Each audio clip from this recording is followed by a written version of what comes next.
First, can I just say, Tom Bower, I'm glad he's not my accountant, because, I mean, Tom, you know, he's a gifted biographer and all the rest of it, but Harry and Meghan are worth an absolute bomb. Yeah. So I don't think, even if they lost everything, and whether they deserve to, whatever the case, they've got a lot of money. So yes. I don't think there's a problem in that respect, JJ. Yeah, they've got shed loads. Tom Bower is clearly a man who just hates Meghan Markle. That's it. Yeah. I won't go as far as to call him a misogynist, because he's not mean to all women, just Meghan Markle. He knows clearly nothing about Hollywood. Stick to the royals, Tom, because you know nothing about how Hollywood works. Just because she signed to a new agency, he thinks, well, she should be working straight away. It's not how it works. Yeah. The biggest players in Hollywood do not work continually flat out, non-stop. Actually, it's the people who are less successful who are trudging and trawling, trying to get everything they can. I'll just very quickly tell you a story. The most successful director of our time, Martin Scorsese, teams up with the most successful actor of our time, Leonardo DiCaprio. For The Wolf of Wall Street, one of the most successful biographies in history, they couldn't find any financing. Have you got the world's greatest director and the world's greatest actor in Hollywood? Nobody wants to fund their films.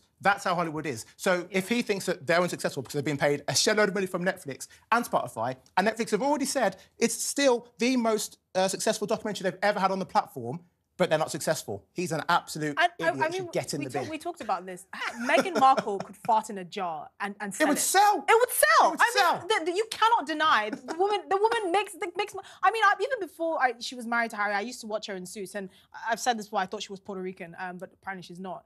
And even then, I took notice of her, right? So now that she's probably one of the most famous women on the planet, how can she not make money? I do think that obviously 2023 has been an unsuccessful year for the Sussexes, and I think there's a small part of them that's regretting how they started it off with Spare and you know, obviously the South Park episode didn't help, and all the things that kind of really made them subjects of ridicule, which I don't think helps, especially if you're trying to do good work. You don't want to be someone that's being pointed at and laughed at if you have something serious and important to say. But I do think 2024 might very well be a reset for them. I don't think they're going to. Well, they've got to do a reset. They have to do a reset because exactly. if you have a look at everything they've done, the most successful stuff has been when we've had an insight into the life of a royal. Yeah. They don't have that anymore. Yeah. They've blown all that stuff. I don't think there's that much interest there. And you could say that she could guff in a jar and sell it or whatever. I mean, they might have to.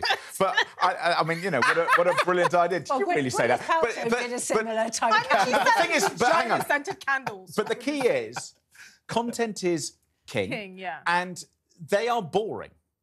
He particularly. Well, yeah, exactly. And without the royal family, without that royal connection, without the ability to spill the beans, they are boring. And still the greatest quote, I think you're right, JJ, they're not going to run out of money, but the greatest quote, they are grifters. I love it because they're going to have to work hard if they want to reinvent themselves. And be relevant without the royal family. There it is. All right.